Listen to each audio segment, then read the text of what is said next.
What's up, guys? Mason the Brock Henderson here. So, it's happened. The new Kingdom Hearts game dropped. I played it. I played it. And I played it. Yeah, I beat the story mode a while ago, but I just, kept playing. I finished up. I've got all of the Palpu fruits on the world tour. Right now, I'm kind of going through and just completing every song, like officially completing it. And I'm going to go back through and try to do all excellence all the way through. Probably going to take me forever, but hey, what can I say? I'm a sucker for Kingdom Hearts music. But yeah, so I'm going to give sort of my thoughts on the game first, and then later I'll talk about the new story developments, because honestly, there's not really that many. But there are a couple just that need to be talked about, so we'll get there. But first, talking about the gameplay itself, I love rhythm games. I played both of the theater rhythm games that Final Fantasy had, and I enjoyed both of them. And so I was curious to see exactly how they're going to do this for a Kingdom Hearts game, because for the Final Fantasy one, it was on the DS. It was just like tapping and swiping and all that stuff. So I was curious to see how it's going to work on here, and I really enjoyed how they sort of integrated pretty much typical Kingdom Hearts battle, jumping with O, attacking with X, gliding if you hold down O, triangle for reaction commands. Like they did all of that general stuff. And for the most part, like I really enjoyed it. I feel like where the gameplay sort of lost me is that there's very little, I guess, I don't know the word I'm looking for, but like it feels like there's very little flexibility.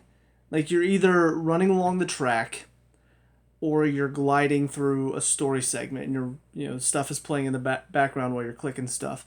They do have the battle segments, but there's four of those in the entire game.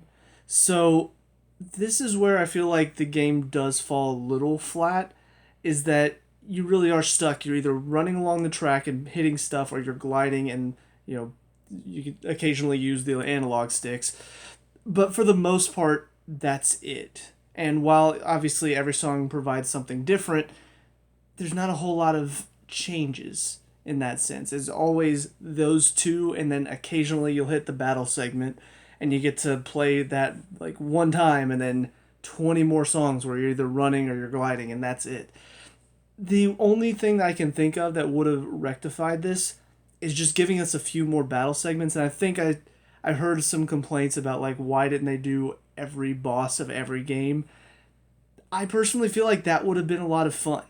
They have Ansem, they have Xemnas, Maleficent is in there, even though she's not really a final boss, but she, is kind of a big boss in Kingdom Hearts. And then you've got Master Xehanort at the end. Why not give us Marluxia? Why not maybe give us Roxas? Why not give us the Lingering Will, for Rage Awakened? I feel like that would have benefited this game a little bit, because in Theater Rhythm they have three different sections. They have the normal running, you're wandering. They have the battle, and then they have the story mode where it like glides along the track while you're watching scenes in the background. So very similar to this, except they have a lot of battles, and their battles actually do pretty good job of like incorporating you leveling up and your characters leveling up, and they're getting more strength, which means you can defeat more enemies. Here, the strength just sort of doesn't play in at all, as far as I can tell. Like obviously the defense and the HP matter because you can get hit more, but the goal of this game is not to get hit. You're not supposed to miss anything. So in that sense, defense and HP shouldn't matter, because you're trying not to miss notes. You're trying not to get hit. So I feel like the way they set this up doesn't really benefit kind of the battle system. And I hate that for the game, because I feel like the battles are actually pretty fun. When you're sitting there and you're attacking these bosses, like why not give us something where maybe you're attacking multiple bosses at once, or you're attacking the bosses but also Heartless are popping up and you're having to kill them as well. And the more strength you get, the more enemies you're able to defeat until you get to the boss. But instead it's just you're just attacking the boss until the end of the song, and then he disappears at the end of the song. Done. Or she, if it's Maleficent. It's just not as intriguing to me. I feel like that's one place that they could have done better. It's not like it's terrible. I still enjoy the battle segments. I still like how they're set up, and trying to dodge the attacks during the dark segments. I like that, but I feel like they could have been a bit more intricate with it. And then, of course, giving us more battle segments in general. Now, this is where I do want to talk a little bit about the concept of DLC, because I did look it up to see, are they planning on doing it? Last thing I saw is that they're not planning on doing DLC for it, and I think that's a huge, huge opportunity missed. Now, granted, if they do decide to do some sort of DLC, they'll probably charge us more for it, because that's essentially what the Square Enix Kingdom Hearts community has become, is re-releasing games for a super stupid high price. I don't know why that's unmuted. And I hate that, but at the same time, this game needs DLC. It needs more. Because a lot of great songs, a lot of really great songs, but also a lot of missed songs and a lot of missed opportunities for battle segments. I mean, first of all, no Yuzora, which that's a fantastic theme. Why is that not in the game? No Scala Ad Kyla music, which I think is called Edge of Existence, is the main battle theme. Hello? It's one of the best songs in the entire series. We barely got to hear it at the end of the original KH3, and then, of course, in Remind, we got a little bit more of it. How could you not put that in the game? It's amazing. You've got all of the remixed, redone revisions of the new Organization 13, like the data battles at the end of KH3 Remind. Those songs are freaking fantastic. So why are we not getting the opportunity to play those? It's like, I don't know. You don't even have to put it as a battle segment. Just give us the opportunity to play it, because those are very intricate songs that could be difficult to have to play on Proud Mode, and we don't get those. And on top of that, there are just a few here and there that I would like to see in the game. A few battle themes that I feel like got cut out. Some Gummy Ship themes would have been nice, because they're not all of them have been good. There have been some that are like, it's okay. The KH1's Gummy Ship themes, I feel like, would probably get on our nerves more than anything, because we had to listen to them so much. But the KH2 Gummy Ship themes had some good ones. There were some in KH3 that I thought were pretty good. So we didn't get any of them. And I feel like that's another missed opportunity to give us some really good songs. And again, I understand why you can't put all of the songs that we want. You have to cut it off somewhere. But at the same time, at least leave the opportunity open to say, all right, well, we can bring some more songs in. We can add this DLC, which will bring these songs and incorporate these songs in. Almost like a Final Mix version of it, if you want to call it that. But to say that there's no plans for DLC, I feel like is kind of missing another opportunity. And I feel like that is kind of the story of this game. It's a good rhythm game. I enjoy rhythm games. I enjoyed the hell out of this game. But there are a lot of missed opportunities between how you set up the battle system, between the songs that weren't incorporated, the fact that you're not really talking about doing DLC and adding in some songs that could be useful, could be fun to play. I feel like there's just a lot of missed opportunities with this game that, while it doesn't make it a bad game, it does kind of make it a little disappointing for me. And I hate to say that, because, again, I did really enjoy it, but I think what we could have gotten could have been really, really good. And instead, I'm having to play the Mickey Mouse Parade, over and over. I'm having to play some themes that just don't really belong in a rhythm game. There are some that just, they're fun to play because they're upbeat tempo. They're really good. Honestly, there are even some songs that I really like that just aren't really upbeat enough, that don't really have a good tempo and enough beats per minute to really belong in a rhythm game and make it challenging. Yeah, you could say maybe those are the easier songs, but it feels like they still try to make those songs difficult by adding in weird notes that don't really fit, and so you're missing these notes because, well, I don't really see that. So I don't know. I just feel like, again, there are some missed opportunities. The songs that I definitely feel like need to be looked at getting added, for sure, Scala at Kylem's music, the battle music there would be great.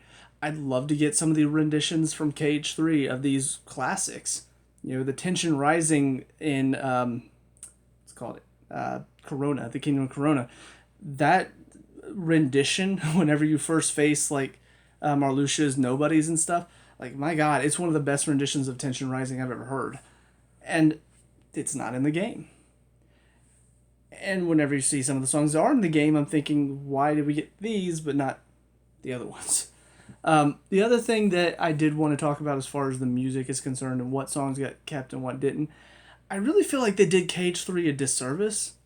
And I understand the idea that, okay, so they're on the old engine because they need to recreate a lot of these older worlds from Kingdom Hearts, from Cage 2, Dream Drop Distance, BBS, all of these games. I get that. So it's harder to recreate the Cage 3 worlds in this engine, which means it's harder to put more Cage 3 songs in because you got to pick most of the time one from each world. But there's so many good songs from Cage 3 that didn't get included, while we have to struggle through the entirety of Dream Drop Distance, which has a couple good songs, but for the most part, it's not that good. Like they're not very memorable songs. There are a couple that you kind of tap your foot to, but for the most part, you're just sitting there waiting for it to end. We have to get through these songs, and yet for Cage 3, just a couple. And it's not even some of the best ones in my opinion. I've got no problem with the Kingdom of Corona's like music, but you've got that, and then you don't have the boss music for the Skull, I think is the name of the ice wolf from Frozen. You don't have that boss music. Again, you don't have Skull-Eyed Kylam, you don't have Yazora's music, you don't have the final battle music against the three Xehanorts. Like, that was probably one of the best boss musics from any game.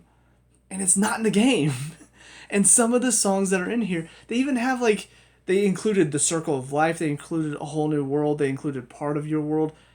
These random Disney songs are in there for some reason. A couple of them that aren't even in the games, they're just from the Disney worlds that you play in. Weird. And then you've got no inclusion of some of the best boss music from Cage 3. Hell, they even... What were the piano renditions of some of these songs? Like, why were they in there? Like, were you really that desperate for music that you just, like, we got this, like, piano rendition stuff, let's just throw it in there? Why? If you were really looking to round it out, there's so many better songs that could have been in here. And these piano things are not great for rhythm games because the person playing the piano doesn't really necessarily stick to a rhythm. Like, sometimes they change up the flow a little bit, which makes it difficult for us because we're sitting there like, okay, is he about to speed it up a little bit? Is he going to slow it down a little bit? What's going on? He or she, I don't know. So I don't know. I just, again, not saying it's a bad game. Not saying I hated the game. I enjoyed it, but a lot of missed opportunities. And that's really all I can say is, unless they're planning on doing DLC, unless they're not really saying they are, but they're looking into it, I gotta say, it kind of is a little disappointing when you look at some of the songs that weren't included, and a lot of the boss battles that could have been included and just weren't. So anyways, with all that being said, now is the time that if you've not played the game and you're still thinking about playing it and you don't want to hear anything about the story, you'll have to click off the video because time to talk spoilers. First of all, I'll go ahead and say that the story in this game is obviously not the reason for playing it. And I was hoping that they would at least give us a little bit more, just because I understand the fact that it's like, okay, some people might not play it, so we don't want to include anything major in this game. Like, no, a lot of people are saying, oh, the Master of Masters might get revealed because it's Melody of Memory, MOM. Could it be? I think a lot of us knew that he wasn't going to get revealed in this game. He's going to get revealed in Cage 4. Pretty much positive that that's going to happen. Even if more side games come out before then, he's still not going to get revealed until Cage 4, because that is a mainline game reveal. So I knew that the story wasn't going to be anything jaw-dropping. They were going to probably fill in some blanks. They were probably going to kind of help guide the story along, and that's basically what it was. You get to see... We saw Riku was in this world, Quadratum, that they're calling it. He was in this world at the end of Cage 3 in the secret ending. We saw he was in that world too. We're seeing how he got there now. Kairi found out about this through her memories. She had the talk with Xehanort in her memories, and then we find out, oh, well, it's not of this world, it's not on our side, so it must be another side. This is where it gets a little Kingdom Hearts-ish. Now, if you're not a fan of the series, you probably hear this stuff and you're just like, this is dumb. This is stupid. If you're like me, then you're just like, no, this is what I've signed on for. Because hell, whenever the concept of time travel was brought up in Dream Drop Distance, my first thought was, this is what we're doing? Okay, this is what we're doing. So now we're going into alternate realities, and this was already kind of touched on a little bit in, if you played the mobile game, it's already been touched on a little bit with Union Cross. This concept of the masters of old jumping from one world, one reality, I forget what terminology they use, but basically one set of reality to another. This whole idea of reality jumping is not new to the series, but to call it a fictional world makes me worried that they're going to do something really weird with it. Hopefully not too meta, because I personally don't think Kingdom Hearts is a game that can handle the meta stuff very well. You look at a game series like Danganronpa, they do a lot of meta stuff in their game, but it makes sense because it's a game that is really, really out there, So whenever they do meta stuff, it's like, oh, okay, that's Danganronpa, so sure. It's mind-blowing, it's crazy, but it kind of makes sense within the world. This is not something that I think Kingdom Hearts is going to be able to tackle. If they decide to do something really meta, where it's like, oh, it's a fictional world, which means now they're entering the real world, like this is our world. Or I don't know. I don't know what their plan is with this idea of unreality. I know that there's been some talk of like the book, I can't remember, the Book of Prophecies, I think is what it's called. The Book of Prophecies creating a world that's kind of a data world almost, but the data world is not what they're talking about here, because Ansem talks about it. I don't know. I don't know exactly what the plan is here, but when I heard the term unreality and fictional world, I did have to kind of sigh and just go, yep, this is the next step, I guess. We've already tackled time travel, which is kind of a series killer. Here we go with now the world we live in might not be real or something like that. Yeah. Here we go. But anyways, so I'll just kind of ride the ride for this. I'm not gonna make any crazy predictions, because ultimately I know whatever crazy predictions I can make are probably gonna be way off, because I don't even know if I fully understand what Nomura is thinking here. But there were some interesting developments that I am looking forward to. So first of all, we do see Riku gets to the world because of this star, which I'm thinking it's the girl from Yuzora's world. She told Sora that she was looking for Yuzora, so we did see her in the one like commercial for Virum Rex in Toy Story World. So I'm assuming that's her. I don't know how she got to the final world. I don't know why she's a star. I don't know why she lost her form. Is she supposed to be somebody we've met before? Who knows? So we'll see about all that. But I am curious to see more of her story. Why is she there?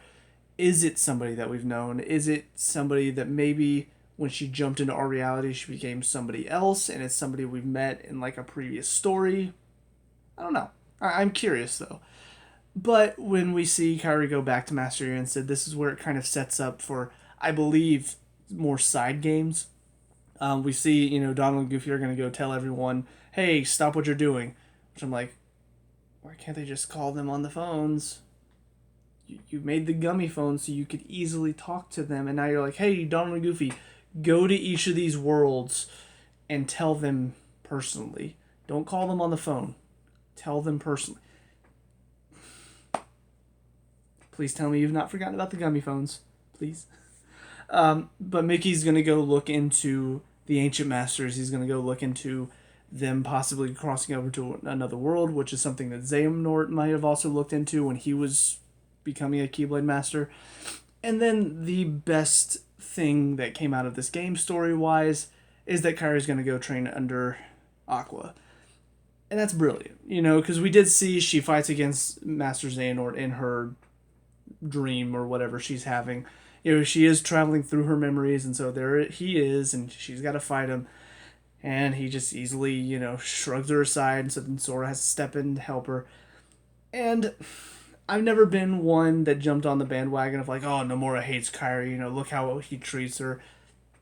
I don't really fully agree with that because, I mean, just the fact that she's able to fight at all is like, you think back to Kingdom Hearts 2 when she first got a Keyblade and all she could do was just ha, ha, and chop some shadows up.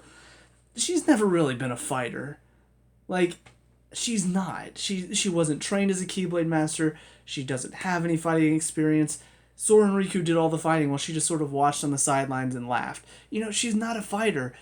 So why are so many people expecting her to just be like, oh, she's got a Keyblade now? Yeah, she's gonna go kick ass. No.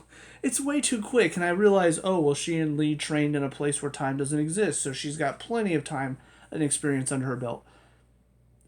What do they train on, though? Lee, he already had experience with the chakrams, so with the Keyblade, sure, it's a different weapon, and he had to learn how to use it, but he's a fighter. He knew how to fight, he'd been fighting before, so it makes sense that it doesn't take him long to master a Keyblade. Kairi, and, well, before I even move on to that, Lee didn't even really fully have it mastered because look how easily Xemnas stopped him. He just caught it and was like, what is this? You think you're a Keyblade master? Screw you. So even he didn't have it fully mastered, but he's a fighter, so he's able to handle his own. Kairi can now handle her own, but she's still not naturally a fighter. The fight against Master Xehanort in this game, like you can see, clearly she's picked up some tricks. She's learned how to like let go of the Keyblade and then draw it back to her, to get out of his grasp and stuff. So she's like learning bits and pieces. She's learning, she went to swing and so he was ready to block it and then she quick reversal over the top and swung from behind. So she's like learning things that she's using. She's still no Keyblade master. Sora was able to beat Master Xehanort. Kairi's still not there, even with the training that she got. So I like the fact that they're saying, hey, she's still not ready. While she has grown as a Keyblade master, she's still not ready. So now's the perfect time to let her train under a true master in Aqua. And not only a true master, but one that can probably sort of help her grow because of her experiences. Because Merlin's no Keyblade master.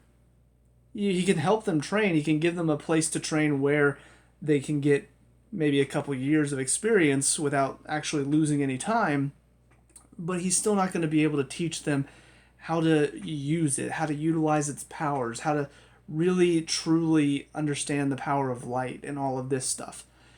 So I like the fact that they are acknowledging the fact that yes, Kairi's not there yet. And I get frustrated whenever people are just like, oh, Kairi got benched. Even in her own game, she got benched. It's like, no, they're showing that she's still flawed, that she still isn't good enough with a Keyblade yet. But she's growing, she's getting there, and now she's going to train under somebody who probably will turn her into a fighter. And not just a fighter, but pretty badass one at that. So, yeah, I'm excited to see where that goes. I assume it's probably going to turn into a side game, if I had to guess.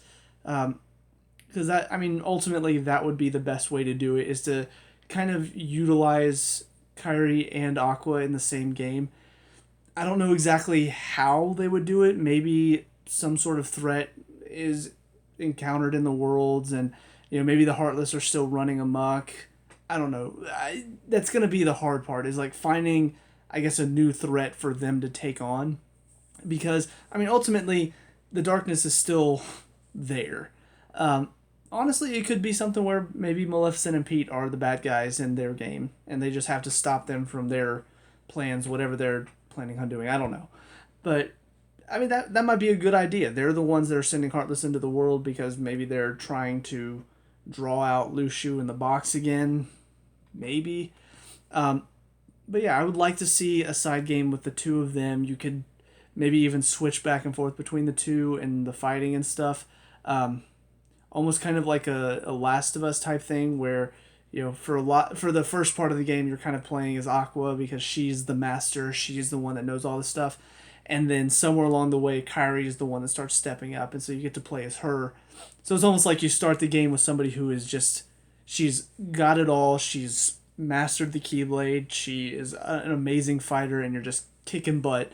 And then after the first few levels, it's like, all right, now you get to start with Kairi from the beginning and learn and get better and grow as the game goes on. That would be, for me, the best way to handle this. As far as other side games coming forward, I mean, I'm guessing there's probably going to be something with Riku.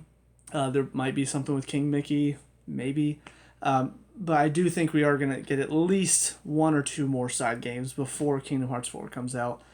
And whether or not Kingdom Hearts 4 is Sora as the main character again, or maybe it won't even be called Kingdom Hearts 4, maybe it'll be a different name entirely and we're just starting over like Kingdom Hearts 2-1. I don't know.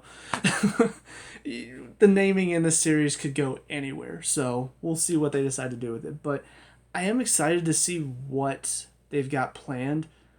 But as far as the whole like unreality and fiction, it's just going to be one that I'm kind of going to be in the same mindset when I was playing Dream Drop Distance, which is just like, okay, yeah, sure, whatever you want to say is going on. Like, it's not like I can sit here and say, wait, that's not scientifically accurate because, in reality, unreality wouldn't work like that. No, they can make up whatever they want to because it's their series. Like, in game. Oh, well, I mean, you can't time travel like that and go get the Infinity Stones like that and use that because that's not how time travel works. Okay. Do we have time travel in our world? No? Okay, shut up. They can do time travel however they want to. Kingdom Hearts, all you have to do is have a version of yourself there. And you can time travel back to that, but you can't actually affect anything. It's the rules they've set up. As long as they don't go breaking those rules without serious consequences like we saw in Kingdom Hearts 3, we're good. We're fine. So anyways, overall though, I still really enjoyed the rhythm part of this game. I enjoyed the songs again. I enjoyed the way that they handled the setup and the controls, I guess. But would have liked to see more songs from Kingdom Hearts 3. Would have liked to see them over some songs that we got that just aren't really that interesting. Would like to see a DLC where we get more songs. Hopefully not charge us for it, but hey, it's the world we've come to. They charge us for everything. They literally charge $60 for a game, and then 3 months later they put that game plus like 9 other games into one and say, all right, now we're charging $60 for this. They'll do whatever they can to make a quick buck. So, and then of course story-wise, I think some interesting stuff, some stuff that I'm just like, yep, it's Kingdom Hearts. This is what they do. They start making stuff up, and then I don't know what they're gonna do, but I guess we'll see. Probably retcon some stuff. Hey, welcome to Nomura's world. So anyways, with all that being said, though, let me know what you guys think down in the comment section below. What were your thoughts on this game? Let me know. We can talk about and discuss all that good stuff. Leave a like and subscribe for future video game reviews, and I'll see you guys at the next one. Peace out.